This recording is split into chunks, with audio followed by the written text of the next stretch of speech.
I'm Brian Hyde with I'm Brian Hyde with Loving Liberty, and once again we're broadcasting from FEECon, which is the Foundation for Economic Education's yearly conference. And you may find it interesting to know. I learned this morning as our Joe Carey was speaking at the VIP breakfast that Loving Liberty itself was an idea that was conceived at last year's FEECon. So, great ideas hopefully take us great places.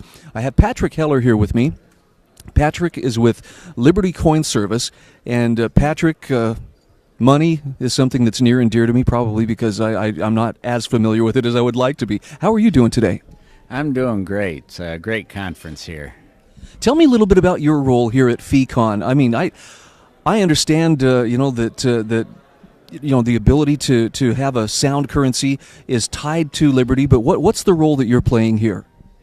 I'm just an attendee, partly because I have received fee materials for 46 years of my life, most of my life, and it does a phenomenal job.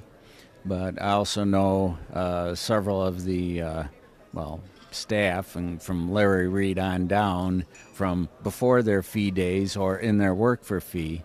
So I was really looking forward to attending here today. And let's talk a little bit about money.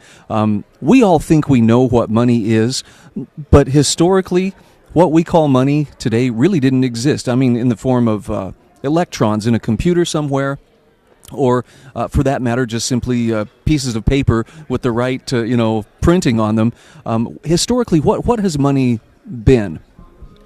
It's been one of the greatest innovations in human history because it facilitates trade. The earliest indications of the use of gold for trade goes back about 6,000 years, and for silver it goes back about 4,000. Money is a medium of exchange. There's no consensus on why money came into creation. I think perhaps the most sensible excuse is that it was a way for kings or leaders to pay mercenaries that came from other lands to be able to go home and have something to exchange for what they had at home. It made it possible to do trade across a distance. In the thousands of years that gold and silver has still been used as money, and there are parts of the world today where you can spend gold and silver. They have never failed the physical form. On the other hand, you have the innovation of paper currencies. It first came up briefly in China in the 1300s, but more recently it started about the 1600s. The average lifespan of a fiat currency, the mean average is 40 years before it fails, or the median age is about 25 years before it fails. And that's inextricably tied to the fact that it's a paper currency. Originally, they were redeemable for specie, gold or silver, but since that tie has been broken by the politicians, unfortunately, issuing paper money has been a way to impoverish the public. So value is a big part of what money represents. I mean, I was always taught it's a store of value. It's a way for me to actually hold on to value that's been created. The pieces of paper that we trade back and forth, and which, by the way, I love to see in my wallet. Somebody hands me a stack of $100 bills. I won't complain. But the truth of the matter is that's really a stack of paper, and the value is up here in our heads as long as we recognize it as such. There's a push to take us towards a cashless society, away from even the paper money towards a totally electronic form of exchange. Give me your thoughts on that, whether it's in terms of cryptocurrency or just simply, going cashless and totally electronic. I expect that is going to be the future of mediums of exchange.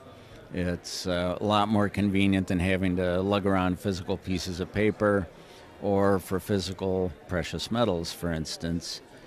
I don't necessarily think the current efforts at cryptocurrencies are going to be the ultimate successful form used for trade.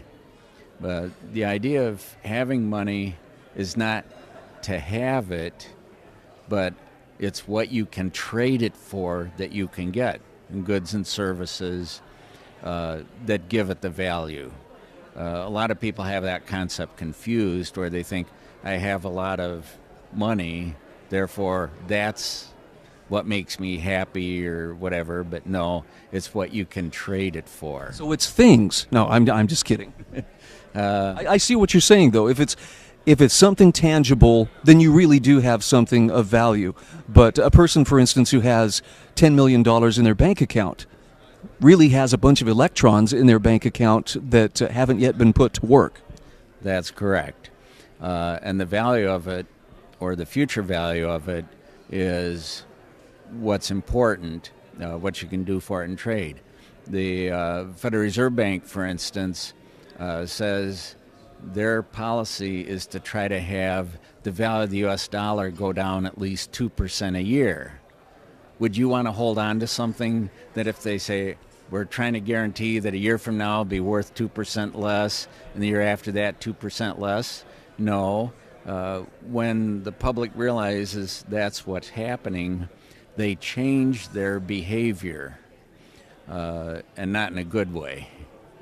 Yeah, I think monetary policy is one of the things that is poorly understood at best by most Americans. Are there any resources that you would recommend that people access to better their understanding of what money is, or more importantly, what money isn't? Actually, there's a number of books that you can obtain through the Foundation of Economic Education and other allied institutions that do a good job of explaining it. A few years back, Steve Forbes, who was the editor-in-chief of Forbes magazine, co-authored a book with Elizabeth Ames titled Money. That is a wonderful, easy-to-approach book to gather a lot of important concepts about it. There is a gentleman named David Morgan, who is a guru in the silver market, that made a sage observation a few years back that you cannot have peace and prosperity unless you can absolutely trust the money. So all of the work being done by the Foundation for Economic Education and the other organizations here need as a bedrock to operate in a stable value. You see politicians and financial people, when they talk about the dollar, they may say, we want a strong dollar or a weak dollar. That isn't as important as having a stable dollar. And the United States government is committed to not having a stable dollar. See, this is good information. This is stuff we need to know.